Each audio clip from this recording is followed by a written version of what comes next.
Last month, I noticed that something was off with my boyfriend. He was being too nice recently, like cleaning up his dirty dishes and being attentive to my needs. I would have thought that this was a good thing if only I hadn't caught him waking up in the middle of the night and leaving the house. I tried waiting for him to come back, but I fell asleep after some time, and the next thing I knew, he was back in bed with me. That morning, it clicked on me like I found all the pieces to the puzzle. That's why he was acting so nice. And recently, I would admit that we haven't had sex in a while, and I thought he just wasn't in the mood. But now I know why. He was having an affair. I was furious and heartbroken, so I told my best friend, Natalie, all about it, and she was as heartbroken as me. She kept asking if I was sure about it. I mean, what other explanation could it be? He'll be gone the whole night, and he'll be back in the morning. So what did he do? Buy some damn milk or something? I said to her that I have a plan. I'm gonna wake up before he gets back one night and catch him red-handed. My best friend just nodded and said that was a good idea. So that night, my boyfriend prepared a nice meal for me, something he hadn't really done before, and I was mildly surprised.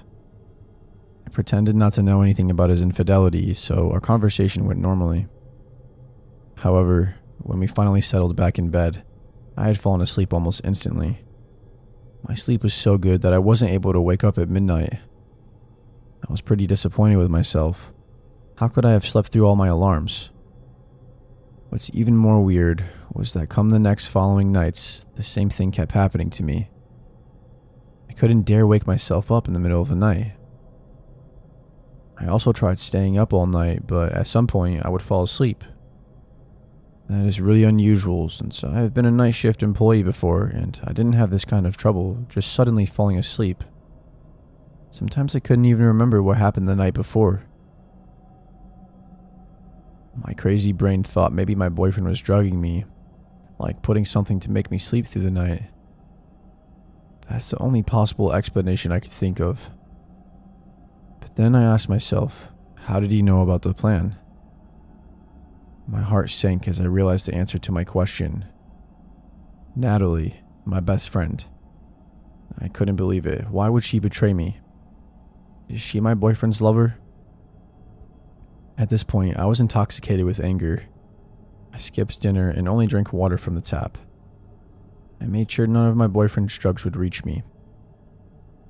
My boyfriend was even persistent that I should eat or at least drink some milk. To me, that was a confirmation that he was indeed drugging me. I was about to confront him about his infidelity right then and there, but I felt a blunt force hit me at the back of my head and I was out cold. When I came to, I was tied up in bed and my boyfriend was watching me at the corner of our bedroom. He was biting his lips and he was as pale as a sheet. "What is this?" I asked him. His eyes lit up when he saw me awake. He then ran to our living room and called for someone. My heart sank as I saw who it was. It was Natalie. I yelled immediately after seeing her. "It was you. How fucking dare you?" I shouted at her. Natalie asked me to calm down. "It's not what you think," she kept repeating. "I'm gonna kill you both when I get out of here." I kept trying to free myself, but to no avail. They used some of the thickest rope I'd ever seen. "Babe, please just listen to me," my boyfriend said. "I'm not cheating on you. And certainly, Natalie and I have no romantic relationship. I get out of bed every night because I need to stay safe." "Stay safe?" I asked. "Stay safe from what?" "From you," he answered quickly. "What?" I replied. "Jace, it's near 3. We should get out of here," Natalie whispered. My boyfriend then took out a paint bucket and painted my hands and legs with red paint. I squirmed and yelled as he did it in a hurry. All the while, I was thinking, who is this person? Is this really even my boyfriend? How could he do all this to me? As if he could hear my thoughts, he kissed my forehead and said, "You'll understand everything tomorrow, I promise." Before I could reply, he and Natalie ran away and I was all alone in our bedroom.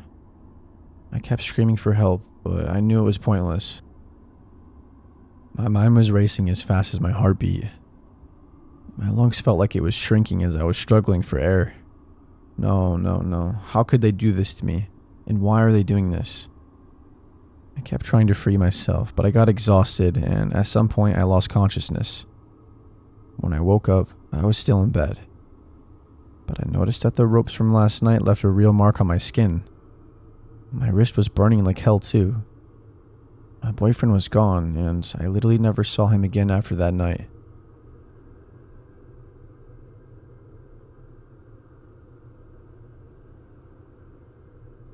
I was upstairs in my room one night, just playing video games, with the volume really loud, when I thought I heard noises coming from downstairs. I muted the TV and I listened closer. Nothing. I resumed playing the game for another hour, until I heard it again, only much louder this time. I was sure I heard it this time, and I was a little freaked out. To assure myself, I went downstairs to the basement, where I thought I heard the noise coming from. As soon as I opened the basement door, I was hit with a cold breeze. I went downstairs and saw that the window was wide open. I was 100% sure I had closed and locked all the windows in the house. I was ready to make a run for it when something stopped me. I turned around, and for the first time, I noticed the closet door was slightly cracked open. I stood there for what seemed like at least 5 minutes in front of that door, debating whether I should open it. I moved closer and I put my hand on the doorknob. All of a sudden, I heard a creepy crackle coming from inside the closet. I have never run faster up a flight of stairs before. I locked the door behind me and I called the cops, who had an unusually fast response time. They came in and searched the house, and not even 5 minutes into their search, I heard a gunshot from downstairs. A few minutes later, they came out with a deranged-looking man who was probably homeless. They put him in the back of the police car, and they told me when they had opened the closet door, the man was holding a gun and he shot at them but missed. He luckily missed his shot, and the cops disarmed him and arrested him. The scariest part was how close I was to opening that door and likely being murdered.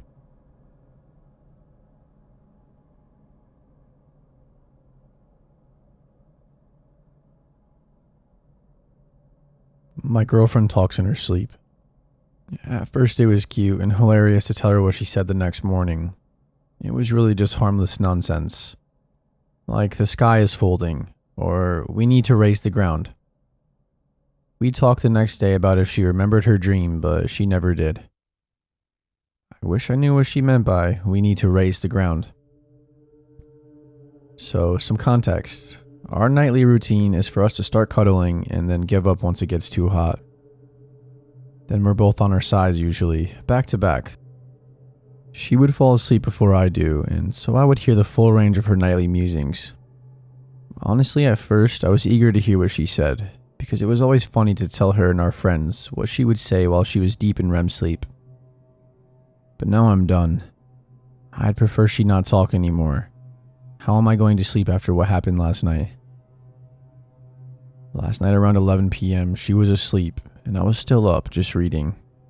Back to back. I hear her mumble something under her breath. I couldn't quite make out what she said, but I lean over from my book to peek at her face, and she is sleeping soundly. I return to my book and get back absorbed into its pages. At some point, I fall asleep. But next thing I know, I'm woken up by my girlfriend, talking at full volume. I open my eyes, and at some point in the night, both of us have turned to lay face to face. My girlfriend's eyes were wide open, and she was staring right at me, no more than 2 inches from my face. But her eyes were blank, like she was looking through me. These eyes, man, it's like she was straining to widen them as much as possible. Those are the eyes I fell in love with, and right now they are scaring the absolute piss out of me. My heart rate skyrockets and my body gets a surge full of adrenaline. I throw off the covers and jump out of the bed, looking at her, and her eyes follow me like a painting, but her body stays still. For 1 second, I decided that my book light was keeping her awake, and what she had said was, "Can you please turn that off?" Now out of bed looking at her, she's not right. Her body hasn't moved, but her eyes dart from looking at me to looking around the room. I dare to ask her, "Are you alright?" But no response. Those eyes were piercing through me as I spoke, though. They are now deadlocked, looking right into my eyes. Her breathing hasn't changed. She was definitely still sleep breathing for sure. That's when, while looking right at me, she says in a too deep of a voice, for her, let alone as a woman in general, "Come back to bed, dearie." My girlfriend has never called me dearie before. We have cute names for sure, but they range from pumpkin, baby, or to cupcake. Dearie sounds like something my grandmother would call me. I decide I'll get more information before I climb back into bed with a potentially possessed girlfriend. "Are you awake, sweetie?" No response. The eyes dart from me to the wall, to the door, and then to the ceiling. I'm about to nope out of the room when her wide open eyes rolled to the back of her head. The white from those eyes stood out to me, even with the dim radiance of the booklight. No pupils in sight, as she insists. "Of course I'm awake. Come back to bed." With a subtle tap of the fingers on the comforter. Looking at her fingers now, I'm starting to come around. She's never sleepwalked before. Surely she is awake now if she's moving her hands. But I'm looking at her fingers as though she is pretending to have control. They are all going in different directions. Like one finger was pointing straight down and the others to the side. Those hands are not my girlfriend's hands. They are simulating normal movement as best they can. That's when I say, "Hey, I'm going to get a drink of water, baby. I'll be right back. Can I get you anything?" Fully planning to run out of the house the moment I'm over the threshold. But my normally agreeable and sweet girlfriend decides I'm not allowed to leave. As serious as cancer, she says in that too deep horror voice, "Take one step out of that door and I will rip out your throat and shit down your neck." Shocked but understanding the importance of not letting this beast know I am in trouble, I replied, "As interesting as a proposition as that is, I think I'm going to." And thinking quickly, I grab my water bottle from the nightstand. This doesn't please my girlfriend, as she decides to start screaming and fingering her way towards me. It's a supernatural scream, so high-pitched and bird-like, I feel as though my neighbors 3 houses down were going to ask us if we heard that last night. As far as I can muster, I unscrew the lid and douse her in water. Like I knew what I was doing, her eyes close. Her garbled appendages normalized, and she's now back asleep. I'm going to sleep on the couch for a while. Maybe forever. She'll understand when she's awake.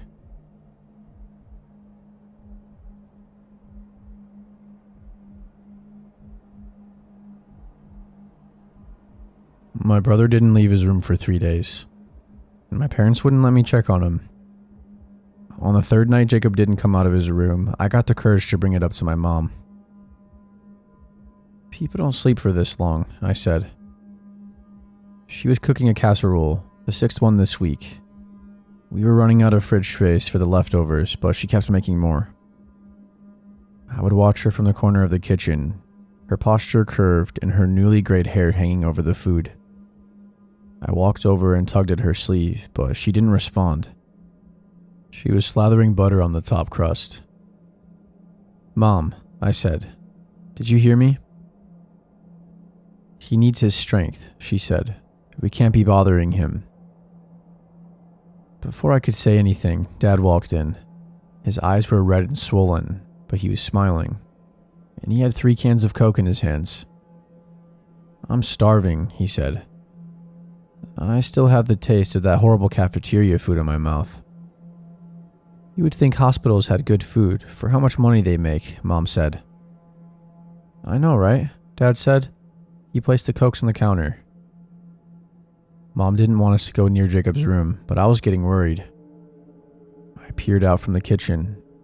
His room hung at the end of the hallway like an abandoned lighthouse, the only sign of life being the New York Yankees poster taped to his door. Near the ground, there was a small sliver of space to see if he had turned on his lights. It was still dark, as it had been for the last 3 days. I turned back to Mom. "Shouldn't we check on him?" I asked. "I don't know why places like Wendy's or Burger King don't put up little shops in hospitals," Dad went on. "I mean, you have hundreds of people who are stuck there for days on end. That's consistent business." "It's all politics," Mom said. "They sign these big contracts that are impossible to break." Right, that makes sense, right. Dad was standing next to Mom now, his face inches from the casserole, and he took a long sniff. "Ah," he said, "smells great." "Do you want some of the leftovers while this finishes in the oven?" she asked. "I think we still have some from yesterday. Wasn't the spinach and ricotta one good?" "Very good. Very, very good," he said. "I literally couldn't stop eating it." "Jacob's gonna devour these when he gets the appetite," Mom said. I turned back and took a step into the hallway. The distance between me and his room felt long and narrow, like a high wire.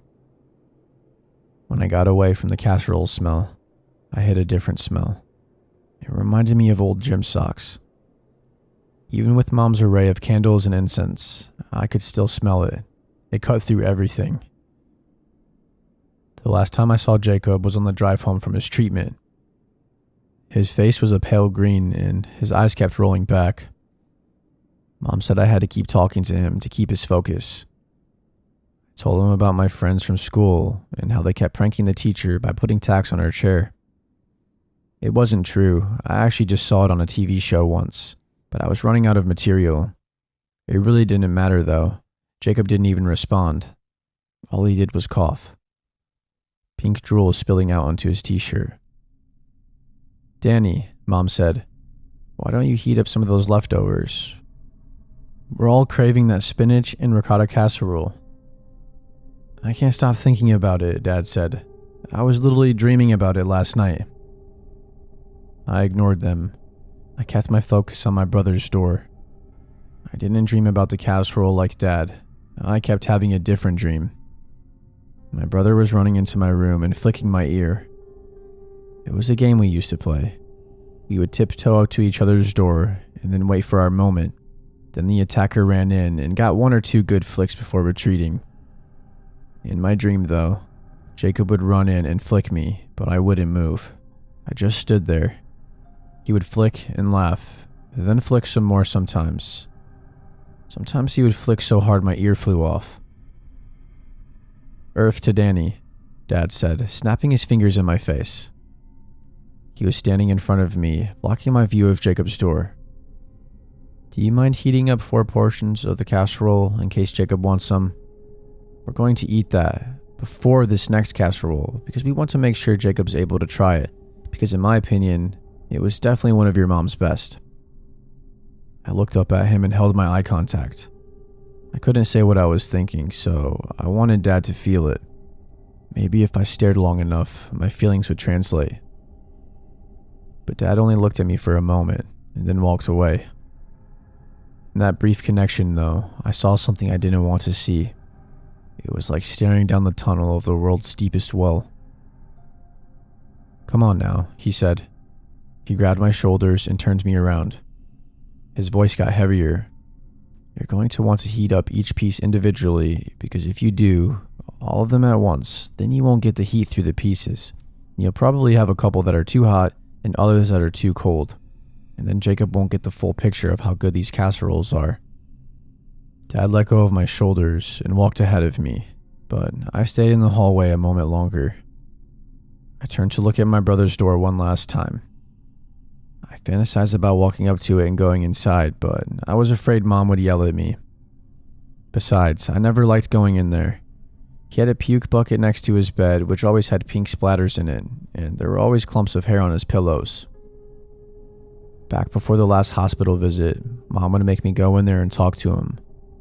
But I always made up some excuse, like that I had a cold and I didn't want to get him more sick. But when I couldn't get out of it, I would stay in there for a few minutes and watch him try to breathe. I would tell him about some TV episode I saw, then run back to my room. I looked up. I thought I was walking back to the kitchen, but I was moving toward the door. I didn't want to, but I kept moving, like my limbs were controlled by a puppeteer. I put my hand on the doorknob, and I turned it. The gym sock smell filled my head like helium. Through the darkness, I could make out a sliver of my brother's face. The soft evening light fell on him, and his eyes were wide open, staring at the ceiling. His arms were straight as rulers, and his fingers curled like a blooming rose. I walked to the side of his bed. Red spit fell off his lips. He looked like a frowning clown. I flicked his ear, and it was hard. I walked out and closed the door behind me. As I walked back, I seemed to forget what the inside of his room looked like. With the door closed, I wondered what he was doing. Jacob could be doing jumping jacks, or reading comic books, or plotting his next ear flick attack. When I walked into the kitchen, I heated up 4 plates of spinach and ricotta casserole. When they were done, I wrapped Jacob's plate in aluminum foil and put it in the oven to keep warm. Then Mom, Dad, and I sat in the dining room and we ate in silence.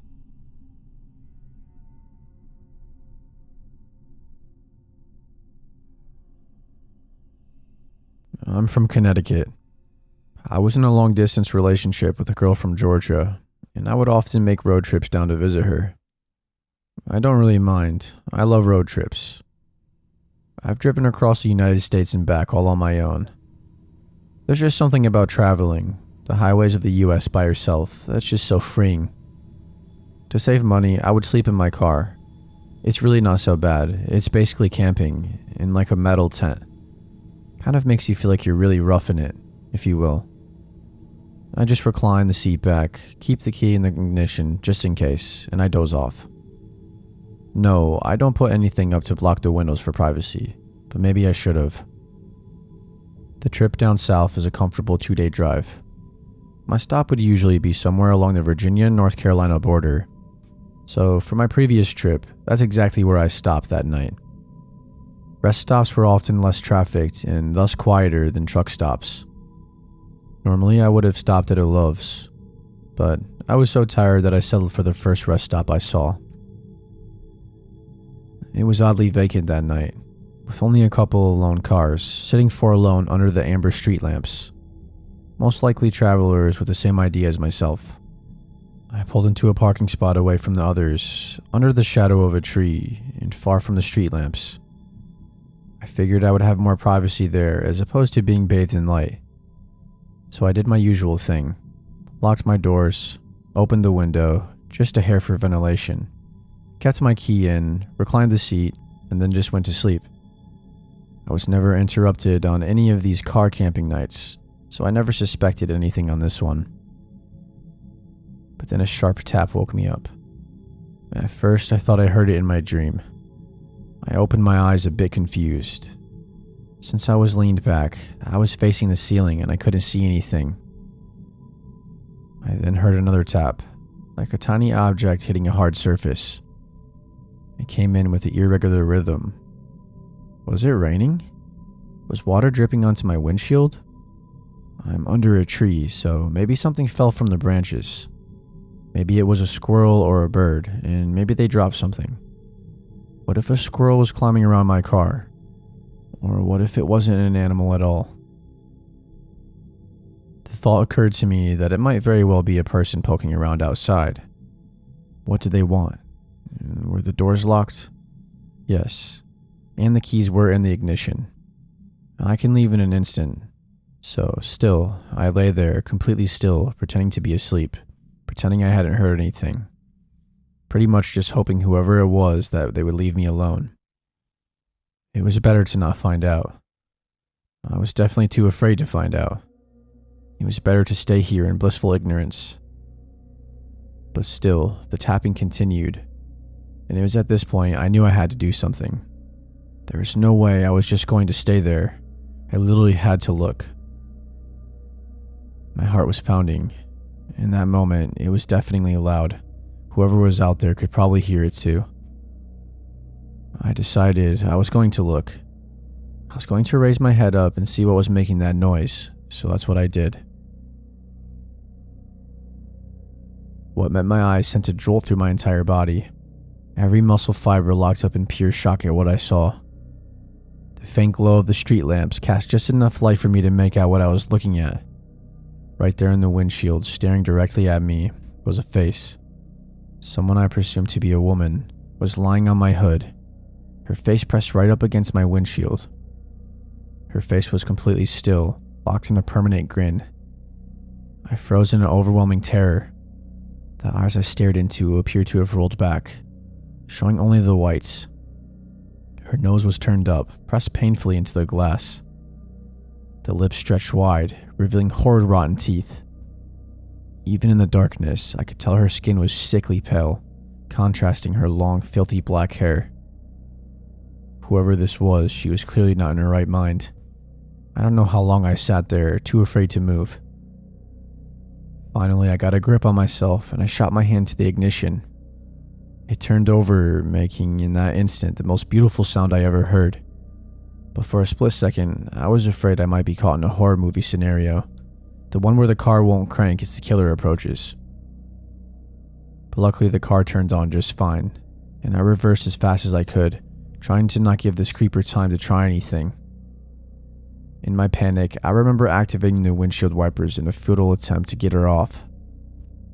I thought, was I about to drive out of here with some wacko holding onto my hood? Thankfully, I didn't have to worry about that because as soon as I stopped, the woman leapt off, landing on all floors. Seeing my opportunity, I shifted into drive and I gunned it, right as I saw her reaching for the driver's side door. With my foot on the gas, I sped out of the parking lot. And behind me, I heard her let out a piercing shriek like that of an animal. I looked in my rearview mirror, and for a split second, I thought I saw her chasing me, running on all fours, with her black hair swinging wildly around her. I couldn't get a good look, as I rounded a curve in the road leading out of the rest stop and merged with the highway. Once there, I picked up speed and drove through the night. I did not dare stop again until I saw the morning light.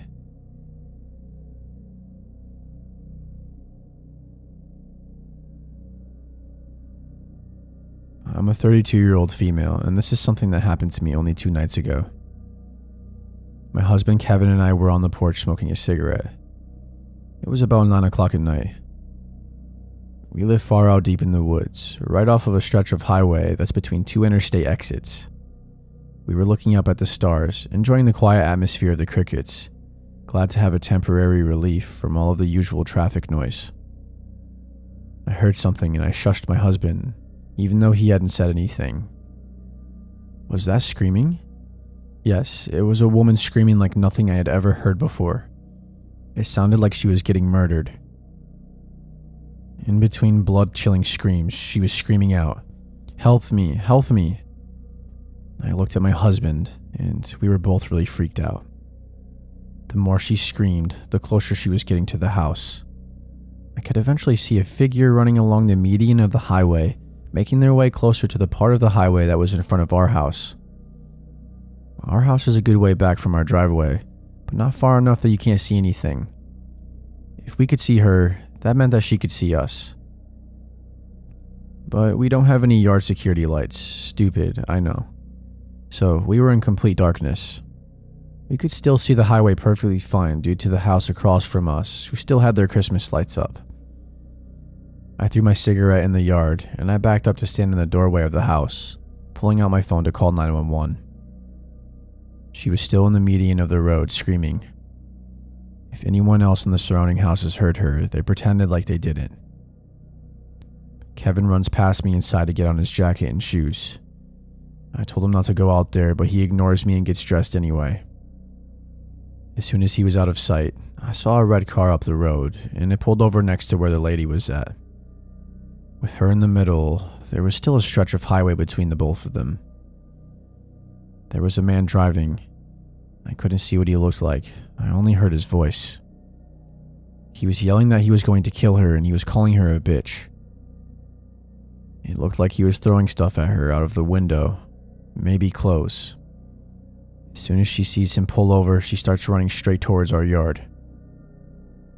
By that time, I was already on the phone with the police officers, but as I said, I live out in the woods, pretty far out of town, I'll add, so it would take them a bit to get there. I yell for my husband, and I tell my 9-year-old son to go into our room where the baby is and close the door. He can hear the whole thing, and he was pretty frightened. My husband runs out onto the porch and into the yard towards her. He asks if she's okay, and she says that she had gotten a ride home from this guy, and halfway down the road, he started acting really creepy. He refused to let her out where she told him to, and he kept driving with her in the car. She looked behind her seat, pretending to look at a car behind them, and she saw a roll of duct tape. Fearing for her life, she jumped out of the moving car, and she just started running down the road, screaming for help. Kevin starts to lead her towards the house, and by now is on the phone also with the police, having gathered more information that I wasn't able to give them when I called. They told him to stay on the line with them until an officer showed up. He lets her in the house, and her face looks horrible. She is red and bleeding in a couple of spots, road rash from where she had jumped out. She also said that he hit her before she was able to escape. She came in and we locked the doorknob, deadbolt, and chain. We stood together near the window, waiting for the police to show up. Kevin was giving updates and answering questions on the phone. No, they haven't gotten here yet. Yes, his car is still parked across the highway. It's a red sedan in front of our neighbor's house with lots of blue porch Christmas lights, he told them. I was trying not to lose my shit when there was a loud bang on our door. The man was yelling. I know you're in there. I saw you running. The people in there can't protect you. I shouted through the door that he needed to leave our property and if he was smart to get in his car and drive off. I told him we were on the phone with the police, but the answer he gave was the worst one I could ever hear. He says, "Go ahead. Call the police. I don't care. They won't be here in time." And then bang, bang, bang on the door over and over. The woman was freaking out and crying, saying, "Help me, please help me," over and over again. I ran to the kitchen to get a large knife just in case. We had a huge solid iron door, but our windows were easily breakable. If he really wanted to get in badly enough, he certainly could. My husband just came out from our bedroom with his gun when a squad car pulled up in the yard. 2 more following behind it, and one across the street where his car was.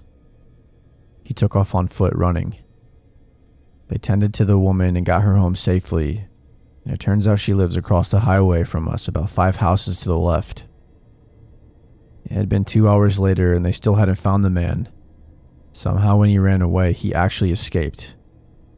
There are a lot of places to hide in these woods. I just hope he hides far away from here and never comes back.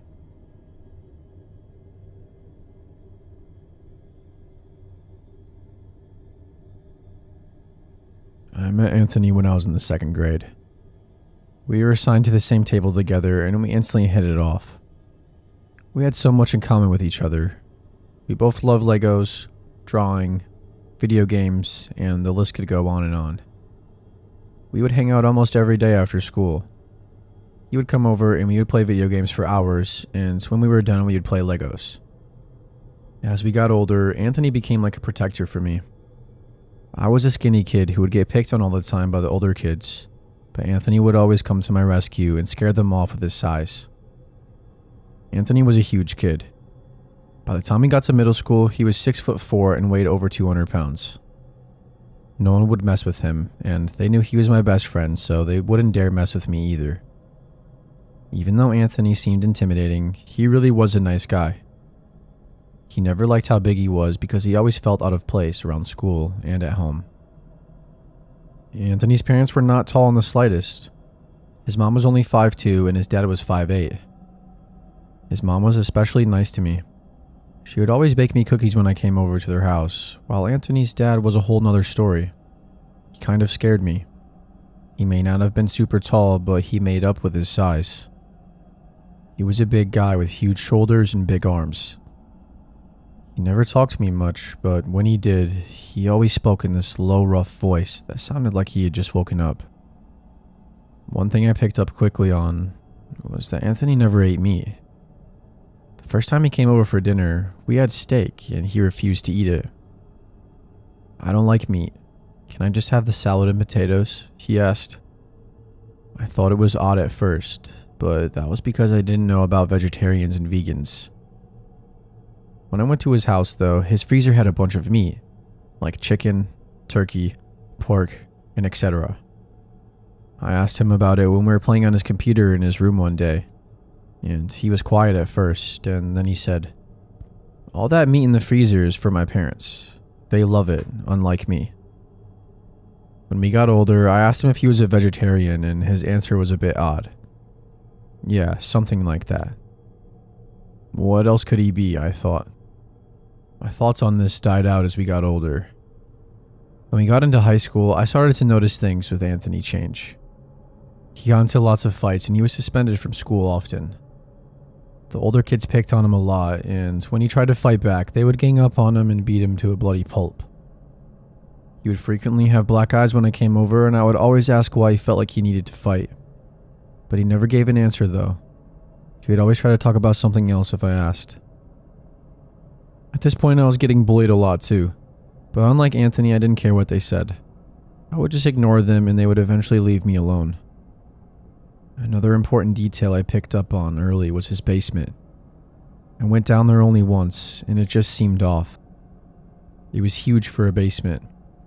A big open area with only a couple of fridges, full of more meat and some ice. Most of the time the basement was locked, which seemed weird, but I didn't care for it after a while.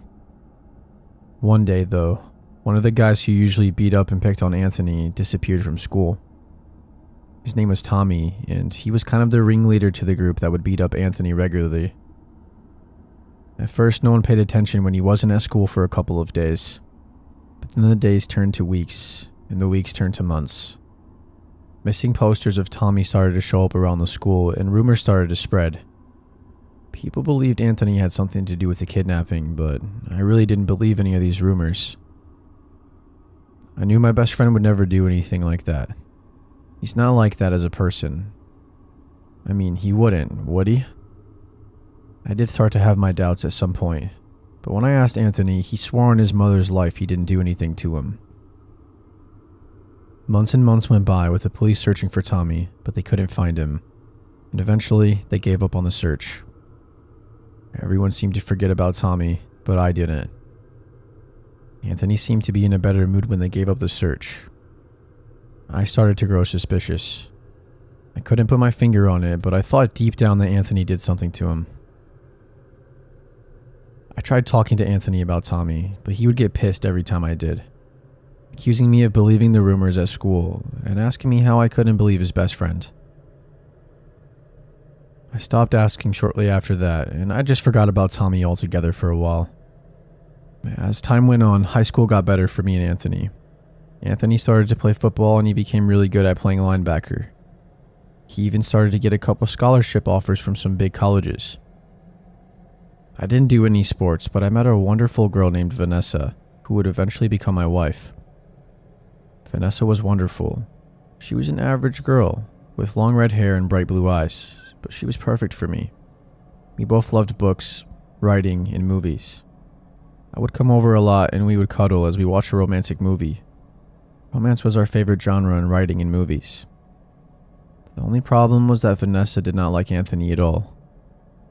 When we were at her house one night in her room, I asked why she didn't like Anthony, and she said, "He's creepy, Josh.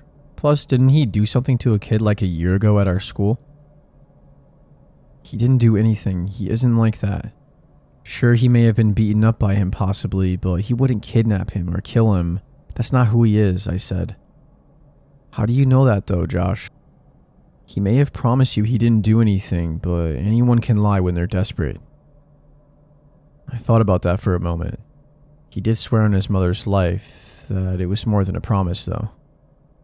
I changed the subject after that, which Vanessa appreciated. After we watched a movie in her living room, halfway through the movie, I looked at my watch, which read 9:34 p.m. Shit, Mom said to be back by 9:30. I got up from Vanessa's couch and kissed her goodbye, and I told her that we'll finish the movie later. She kissed her hand and blew it at me, saying, "Okay, love you." I ran out as I looked down on my phone to see my mom calling. "Where are you? It's 9:34 and I told you to be back by 9:30. Sorry, Mom, I just lost track of time, I said. My mom wasn't one of those strict parents who got on kids who weren't home right on the dot. So she said, "Okay, honey, drive safe, and I'll see you at home soon. I love you." And I said, "I love you too, of course." As I drove home, Vanessa's words were echoing in my mind. He may have promised you. Maybe she's right. Maybe he did lie to me. But no, this is Anthony we're talking about, your best friend since second grade. The memory of what Anthony said to me when I asked about Tommy came out of nowhere. Bro, why couldn't you just trust your best friend? I'm not lying to you. I didn't do shit to Tommy. I swear, dude. On my mom's life, you have to believe me. Who should I trust? My girlfriend or my best friend? I started to get a headache thinking about this as I pulled into my driveway. I unlocked my front door and I saw my mom sitting on the counter drinking some water. And she looked up as I walked in and said, "Hey Josh, how was your time at Vanessa's?" It was good. We started the third 50 Shades of Grey movie. We didn't finish it, but we probably will tomorrow, I said. "Oh, how fun," she said as she hugged me. My parents were divorced and I live with my mom. They didn't divorce because of cheating or anything bad. They just decided they were better off as friends. I would go over to my dad's place about 3 times a week usually. He lived pretty close to where we live, so going back and forth from my parents' house was pretty easy. "Are you hungry?" my mom asked. "No, I'm good." "But, hey mom," I asked. "Yes, sweetie?" "I've never asked in a while, but what do you think about Anthony?" She looked at me, then thought for a moment before saying, "Well, I think he's a good kid. He's been your best friend for a long time, and he's been almost like your personal bodyguard," she said with a laugh. I laughed as well, and then I said, "Yeah, I was just wondering, because you remember that kid that went missing about a year ago at our school?" "Of course. How could I forget? I was getting so many messages about it from my friends," she said. "Well, remember how I also told you the kid who went missing was bullying Anthony?" I asked. "Yes, what are you getting at, Josh?" she said. "Do you think Anthony did anything to him or did something with him? Like, honestly." My mom was quiet now. She looked down at the floor, then up at me as she said, "I really don't think Anthony would do something like that." "Why? Do you think he would?" she asked. "I mean, I don't know. It's just when the police were searching and the kids were making rumors, he was so nervous. He quivered when he spoke, and he could never look me in the eye. And the police finally gave up on their search. He just went back to normal again," I said. "Well, maybe he was nervous that the police would hear the rumors and that they would ask him questions and maybe arrest him. There are a lot of reasons to be nervous, Josh. The police especially make people nervous." I thought about this for a moment. Maybe she's right. Maybe Anthony was just scared that the police might arrest him. That's reasonable. "Okay, thanks for listening, Mom," I said, heading up to bed. The next day at school, I texted Anthony and asked if he wanted to meet up at lunch. He agreed, and after sitting down, we talked about football, school, girls, and all the normal stuff. It felt like old times again, and I didn't realize how much I actually missed really talking with him. "Hey bro, I've really missed hanging out with you. It feels like we never do anymore," he said. "Yeah, I know. We should definitely hang out sometime," I said. "How about tonight, if you don't have anything to do?" he said. "Yeah, I'd love to, dude." The bell rang, and before we took off to our classes, he said as he gave me a fist bump, "Sick, man, come over to my house around 4. "Sounds awesome. I'll see you then," I said, waving before heading off to my next class. I met up with Vanessa after school as I usually did to walk her home. On the walk, she asked if I wanted to come over tonight to finish the movie. "Sorry, babe, not tonight. I'm hanging out with Anthony," I said. She looked at me with an annoyed and worried expression on her face. She said, "You know, I don't like you hanging out with him. He could be dangerous, and I just don't get a good vibe from him." I started to get a little annoyed as I said, "You have to understand, he's my best friend. I know deep down he's a good person. He's protected me my whole life and he's always been by my side. I'm not going to stop hanging out with him just because of some stupid rumors that were made up about him almost a year ago. She was quiet the rest of the walk, and she didn't even say goodbye or I love you at her house. She just walked inside and slammed the door behind her. I sighed as I started to head home. I looked at the time on my phone, which read 3:34 p.m. I thought I might as well head to Anthony's now. Anthony only lived a couple minutes away from me on the other street, so I walked back to my house and I ate something quickly before I told my mom I was heading over to Anthony. Okay, buddy, have fun. Be back by 9:30 this time, okay? She said. Yes, Mom, I promise I won't forget, I said, giving her a hug before I left. After a couple of minutes of walking, I turned to Anthony Street and I saw his house. It was the first house on the street. A simple brown 2-story house with small windows at the top and bottom of the house. I walked up to the door and I checked my phone before ringing the doorbell. It was 3:48, a little early, but I'm sure he won't mind. I rang the doorbell and not even a minute later, Anthony opened the door, smiling. Hey man, come inside, he said. I walked in and the house looked the same as it always had. It was the same red couch in their living room, same brown dinner table, the same big portrait of Anthony's family. Everything was the same. I saw Anthony's mom, who came and gave me a hug and said, Feels like it's been a while, Josh. How have you been? I've been good, Miss Johnson, I said. Right around then, I saw Anthony's dad watching football on the couch, and as he saw me, he gave me a single nod. I nodded back to him as me and Anthony ran upstairs. We went into his room, which had been redecorated a bit since the last time I saw it. There were a bunch of football posters of players and teams now hanging around his wall. He told me as I looked around at his posters that his favorite team was the Tampa Bay Buccaneers. And as I kept looking, I noticed there were lots of Buccaneer players wearing their red and black jerseys. We decided to fire up the PlayStation and play some Madden since that was his favorite game. I didn't really care for it that much, but Anthony was having a blast, so I kept playing for him.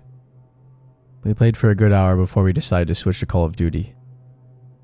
We played for hours, just talking and laughing as we talked about old memories, but we eventually got quiet because we started to get competitive as we kept playing. After a while, I checked the time, which read 9:00 p.m. Dang, almost time to go, man. After the last game, I got thirsty and I told Anthony I was going to head down and get a drink of water. He didn't even look up as he was locked into the new game that he just started without me. Okay, be quick. I want to destroy you again like I did in the last match, he said. You wish, I said, with a chuckle as I headed downstairs. I walked down the stairs fast but quiet since Anthony's parents were in bed now. Once downstairs, I located the cabinet with the cups in the dark and I grabbed some water from the fridge. As I was drinking the water, I started to notice something. A smell started to fill my nose that worsened quickly. It smelled nauseating and sweet, like burning leather almost. When the smell worsened, I picked up something with the smell. It smelled like something dead. When I was walking home a week ago, I saw a dead squirrel in the middle of the street, and as I passed it, it had a strong odor like the one I'm smelling now. I started to follow the smell now, curious as to what it was. I navigated through the dark, and once I located the smell, I froze in place. The smell was coming from the basement, and even in the dark, I could see the door was slightly open.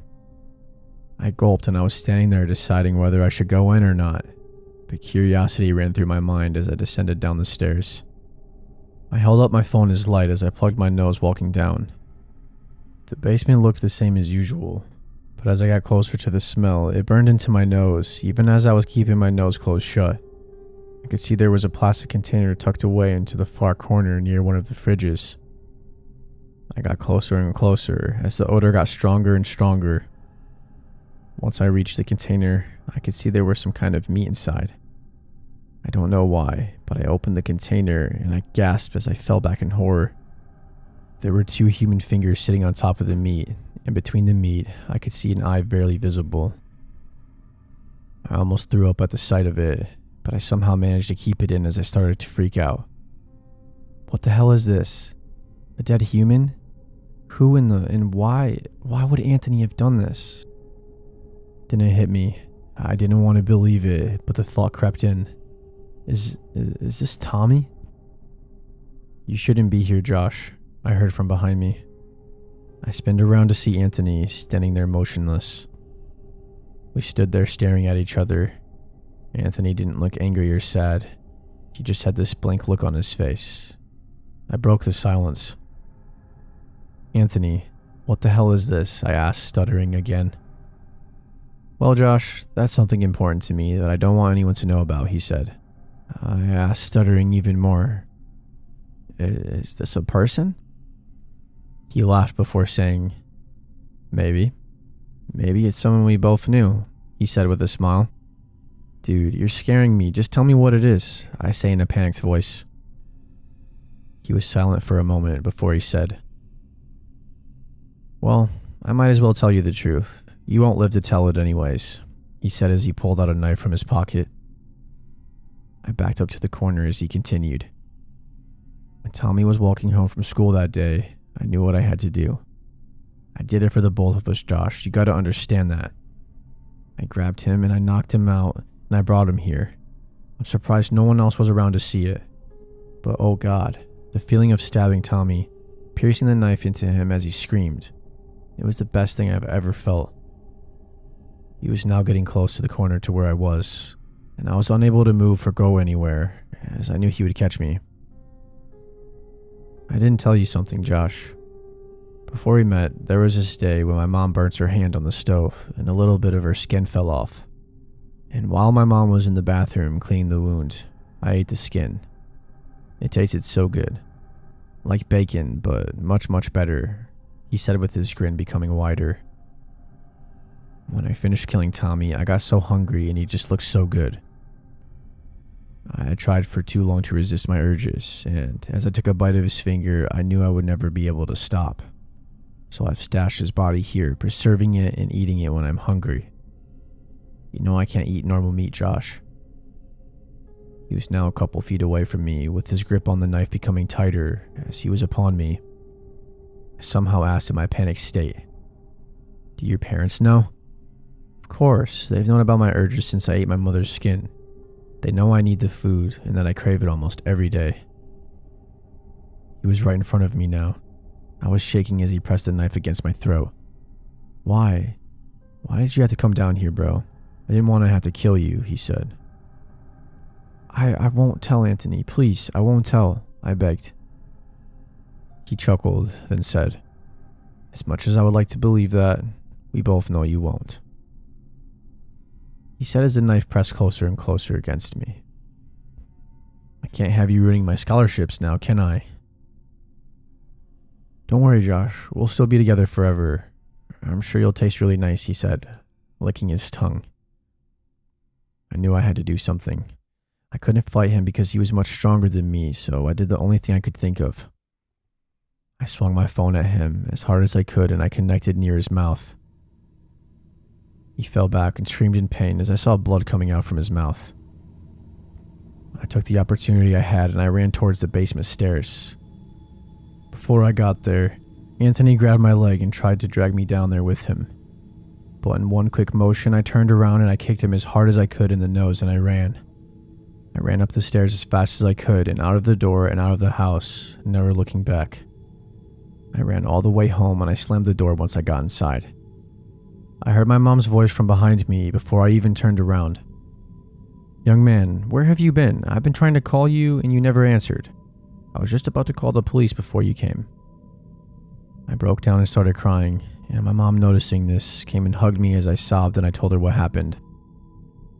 After I told my mom everything, she asked if I had called the police. I told her no and that I didn't have time yet. My mom called the police and told them what happened. Shortly after, we heard a knock at the door and so I saw two cops outside. The first cop was a male with a short goatee and brown hair, and the second one was a female with short blonde hair. They told us they arrested Anthony after they found him in the basement, still laying on the ground, knocked out. They found the container and found everything my mom told the cops I had found. They said they would determine who it was the next day, but I think we all knew who it was already. Anthony's parents were also arrested as well, since my mom told them their involvement in the murder. The cops said they didn't even put up a fight. After the cops gave us some other details, such as the trial date and charges, they left. I went to bed right after, hoping to forget about the nightmare I had just experienced. The DNA test came in the next day, and the body was confirmed to be Tommy. Everyone was talking about what happened at school, and people were pointing their fingers at me and whispering as I walked down the hall. Vanessa came running to me as I was heading to my first class and gave me a tight hug. I could see she had tears in her eyes. "Are you okay? I thought something had happened to you last night, and you never answered any of my texts or calls." I didn't say anything. I was too tired from the night before to talk or argue. The rest of the day was how I would expect it. Everyone was talking about Anthony and asking me if I was okay. A week later, Anthony's trial was set. They asked me to come in as a witness, but I declined. I didn't want to see that monster ever again. Even without me as a witness, Anthony pleaded guilty to first-degree murder and he was sentenced to life in prison. Anthony's parents pleaded guilty to the involvement in his murder and they were also sentenced to 30 years in prison. After I graduated high school, I left my town and I went to college at the University of Washington. Vanessa came to college with me and together we bought an apartment. Shortly after, we decided to get married. In college, me and Vanessa majored in journalism. After graduating, we got jobs working for Washington Post as reporters, where we still continued writing stories, and eventually we published a book on the short stories we made. 10 years later, and I was the editor for the Washington Post, and Vanessa was the executive editor. We also have 2 kids now, Charlie and Richard. Charlie is a lot like me and Vanessa, smart, intelligent, and very quiet. Richard was smart too, but he loved to talk and he was a very social kid. He wants to play football and other sports, while Charlie just likes to draw and read. Life is good for us. We live in a good neighborhood and we have good jobs and a great house. As I was heading out the door drinking my coffee one day, I caught something on the news. Breaking news, as killer and cannibal Anthony Johnson has escaped from prison. Police say Johnson escaped from breaking a vent in his cell, and he was using the sewer system as an escape route. Police say it also took Johnson a long time to plan and execute based on the dents and bruises on the vent. The killer is notorious for his murder of Tommy, and then I turned the TV off quickly. The memories all came back to me. I started to sweat as Vanessa came downstairs. "Josh, are you okay?" she asked. I couldn't move, talk, or think. The monster who caused me years of restless nights, the monster who I once considered my best friend, the man who tried to kill me has escaped prison. Suddenly I felt a vibration from my phone. I opened it and I saw an unknown number calling. I answered in a shaky voice. Hello? A voice came on the other end, one I had prayed I would never hear for the rest of my life. "Hey Josh, it's been a while."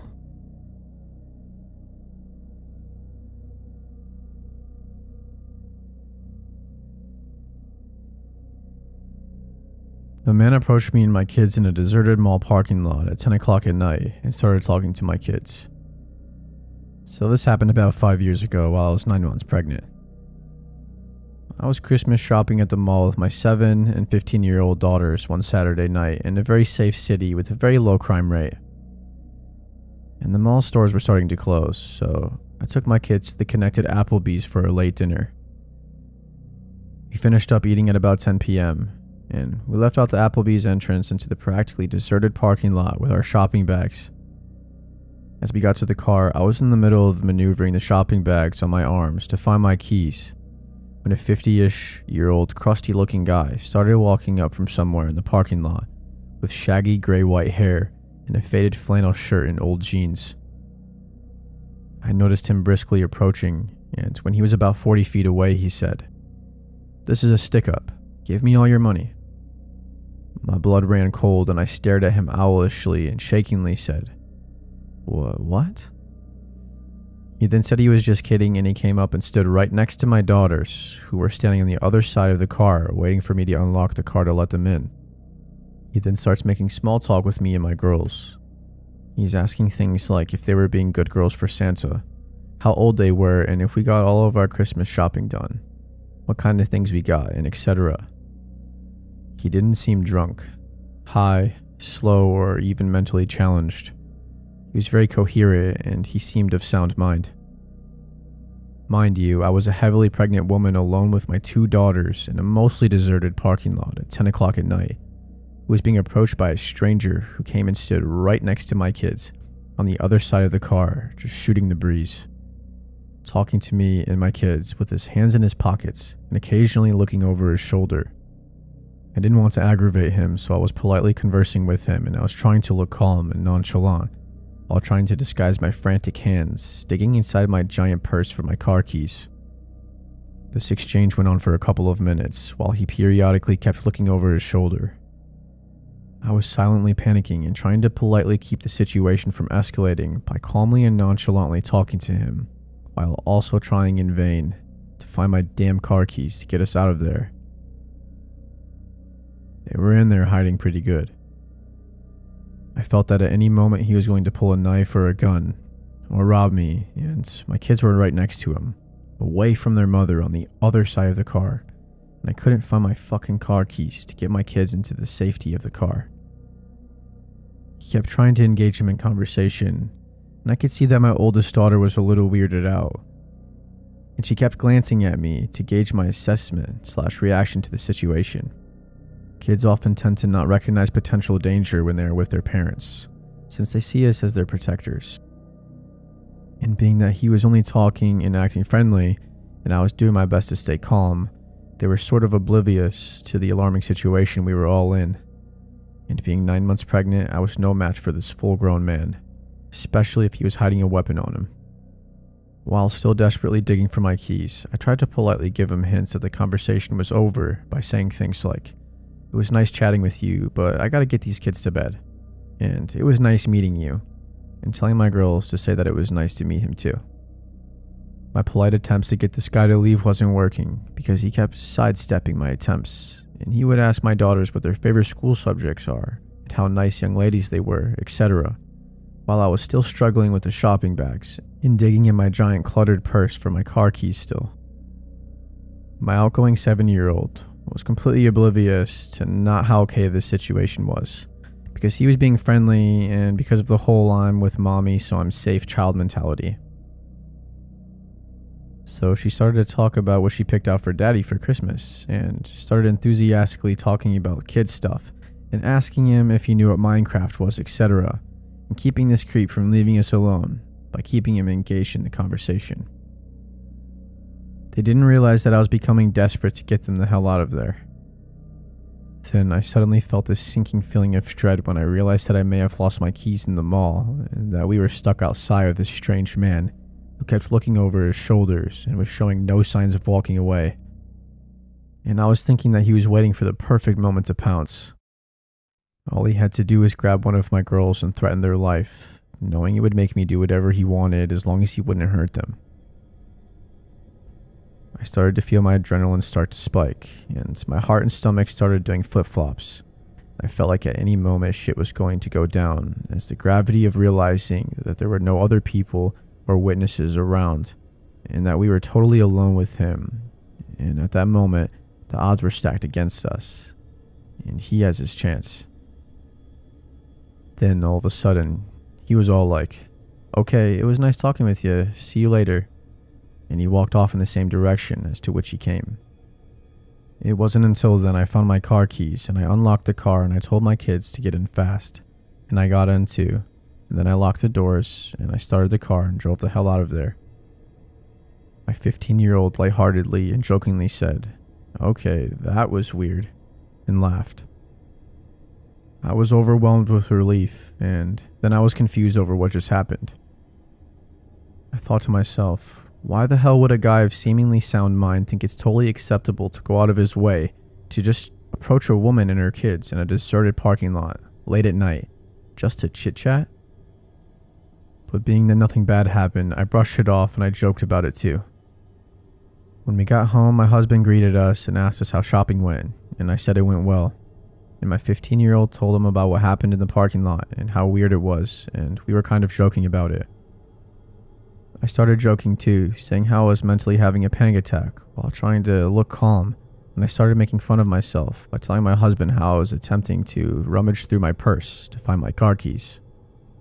My husband went completely white, and I acknowledged his horrified look of alarm, and I assured him that, albeit creepy, the guy was just talking and eventually left on his own. Now, my father-in-law is a retired sheriff deputy, and my husband went through the police academy training after graduating high school. He decided to go to business school instead of becoming a cop. And being that the knowledge he gained from that, plus growing up with a cop for a dad, I found out why my husband looked absolutely horrified when I told him the details. What my husband told me completely rattled me to the bone. My husband told me that he was 100% sure that the reason why that guy was hanging around and just chit-chatting was because he was waiting for me to unlock my car. And the reason why he was standing next to our kids was because once I unlocked the car and the kids started to get inside, he was most likely going to force himself into the car with the kids and hold a knife or a gun to gain leverage on me, to force me to cooperate, knowing that I wouldn't abandon my kids, which would force me to get into the car with them and do whatever he wanted me to do, which would most likely be drive to a remote location to do God knows what. And being that he wasn't wearing a mask, he suggests that his intentions were to also leave no witnesses to identify him. I then remembered that he was positioned by the backseat passenger door where my 7-year-old was standing by, waiting to get in. My husband then told me that most likely the reason why the guy ended up leaving was because it took so long for me to find my keys, and the longer it took, the more anxious and spooked it made him. In that whole time, I was desperate to find my car keys, which through some sort of divine intervention, stayed hidden in my purse, thus saving us from potentially being abducted.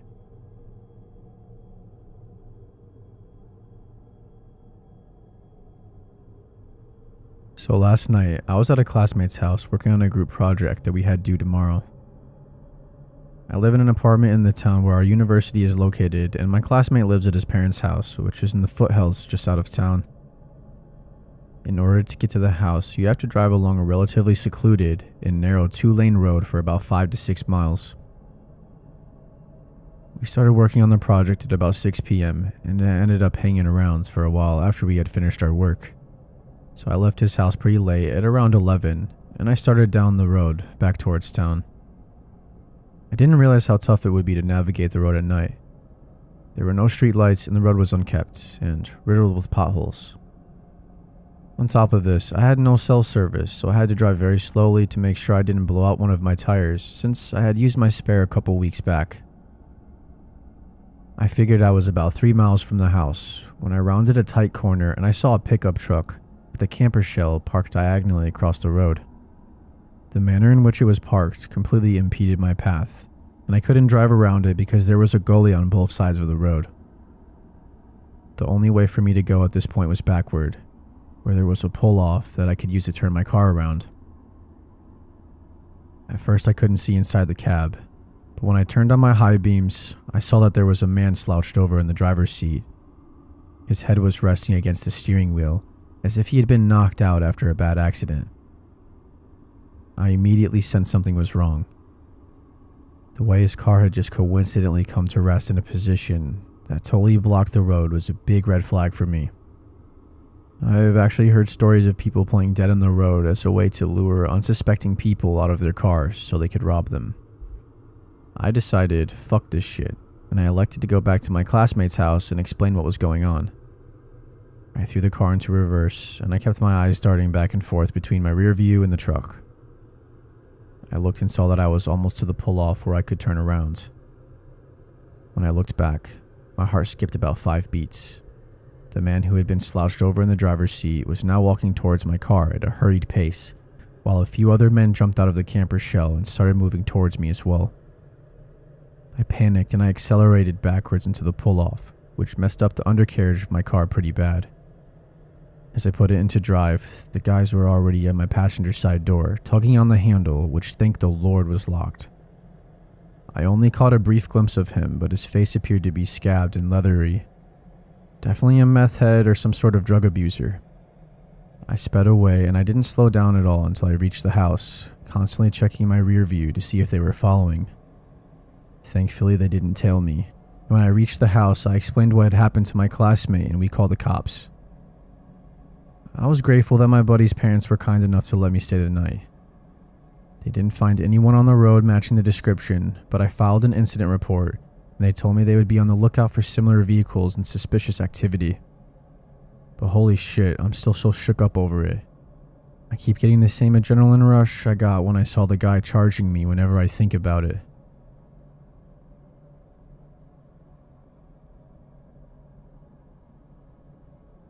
One time, I went to the bar with one of my friends. I had just turned 21, so I haven't been to much bars up to that point. My friend was drinking on the way to the bar, so he was already pretty drunk when we got there. When I sat at the bar, a cute girl came and talked to me and my friend. She said her name was Candace, and I noticed she had really bright red hair.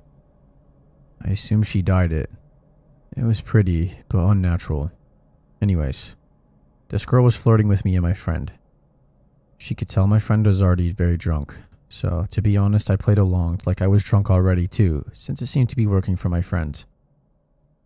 I didn't know if she was just trying to give free drinks, so I told her we didn't have much money. She offered to buy us drinks, and she kept buying us drinks, and I started to get confused as to who she liked between me and my friend. My friend went to the bathroom. Before he came back, he was kicked out by the bouncers. He was just too drunk. Candace and I went outside with him, and she kept telling him to go home with her. He was so out of it that he could barely answer her. I told her that he was too drunk and that I couldn't let him go anywhere. I didn't want him to wake up hungover in some random house with no car and no idea what happened. Candace kept pushing it, saying that she would take care of him, but I told her no because I had to stay with him. I was more sober than him, and he was my responsibility right now. I told her the only way he was going anywhere was if I tagged along. I assumed she thought that I was jealous or cock-blocking, but my friend could barely stand, and he lost interest in Candace already at that point. She immediately started flirting with me and offered to get my friend a taxi to drive him home, and said we could go to her place alone. At this point, I had a few drinks and I was feeling pretty good, so I agreed. We took my friend to the taxi and walked to her car. I slightly stumbled on the way to the car. "Wow, you're pretty drunk, huh?" she said, smiling as she held onto my arm. "Yeah," I said. I don't know why, but I just felt slightly shy and anxious. Everything was just happening too easy. It just felt weird. Despite this, we got into her car and we drove off down the street. "Hey, do you want to stop at the liquor store and get some more to drink? I'll buy it, so don't worry about paying," she offered. I didn't want to drink any more than I already did. I was already pretty buzzed and I wanted to be able to carry myself throughout the rest of the night. Sometimes I make myself look stupid when I'm drunk, so I didn't want to ruin anything with Candace more than I already did earlier by telling her that my friend was too drunk. I told her I was already drunk enough, but she insisted. I really didn't want to seem lame, so I told her to get me a pint of liquor with some apple juice to chase it. She went in the store and she came out with a lot more than just a pint. I assumed she wanted to drink more also, and that's why she got a fifth instead. On the car ride, we passed the bottle back and forth, but she took tiny sips. I tried to take tiny sips too, but she kept passing me the bottle and telling me to drink. I somehow managed to drink all of my apple juice, and I pretended to drink the bottle by spitting the liquor in the apple juice bottle. I tossed the apple juice bottle full of liquor out the window before she saw it. I didn't want her to know I was acting drunker than I was, and she actually believed I was sloppy drunk when I was only simply buzzed. I took a couple more sips of liquor and I finished the bottle. Throughout the car ride, I called her the wrong name a couple of times to get a reaction out of her. She didn't react to it though. She just kept letting me call her Carla without correcting me. For some reason, I thought she lied to me about her name initially. We drove up to her house and I pretended to trip and I stumbled into her front door. She helped me walk inside by holding me up, and she opened her front door, which was unlocked, and we walked into her house, but then she closed the front door and locked it. thought that was strange, but I assumed she didn't want anyone walking in on us. I told her that I just had to use the bathroom real quick, and I walked into her bathroom, locked the door, and looked into the mirror. I just felt strange. I felt like something was off. I felt myself becoming more drunk from finishing the bottle earlier. I turned on the sink to make noise, and I made myself puke up the liquor I drank. I flushed it, and I went to the sink, and I started drinking the tap water out of my hands to sober up. I just didn't want to be drunk, but I still wanted to hook up with Candace, so I wanted to pretend to be drunk. I turned the sink off, and I could hear her talking to someone. He's drunk as hell. He can barely stand up. How about you just do it? Who the hell was she talking to? And do what? I walked out of the bathroom and into the living room. The moment I stepped into the living room, I saw her walking into another room. All I could see was the back of her head. That strange, very bright red hair go into another room. I didn't see her face or anything. I just saw her kind of walk fast into the room. The living room was pretty dark. "Hey, where are you going?" I slurred like I was drunk. She walked back into the dark living room and up to me. "Let's go in my room," she said. I looked at her bright red hair and then into her eyes. They were different. Her face was different.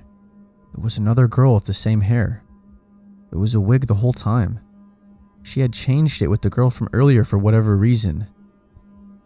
My heart felt like it stopped, but I tried to look like I had no idea it was a different girl. I kind of smiled at her and I told her I just needed to use the bathroom one more time, and I told her sorry and that I was just really drunk. She said it's fine and just hurry up in there. I went into the bathroom one last time and I locked the door. I heard her whisper something to someone again this time. I think I heard a male voice whisper back. I honestly didn't concentrate on listening to exactly what was said. Something sketchy was going on and I had to get out of that house, so I didn't care.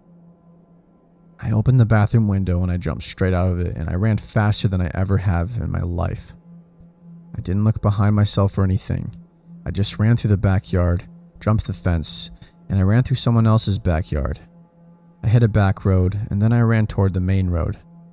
I just kept running down the main road until I saw a 24-hour convenience store. I ran into the store and I stood at the front where I was in clear view of a camera. I called a taxi and then went home. I tried to think about what happened that night. What was she or they planning on? Why did she tell me a fake name? And why was she trying to get my friend and I so drunk? I thought maybe it was a robbery, but she kept spending money on us. She kept buying us drinks, and she even paid for my friend's taxi cab. And mostly, why did she wear a wig that she gave to another girl to wear? Who was she talking to? What did it mean? And what was in that room that they tried to lure me into?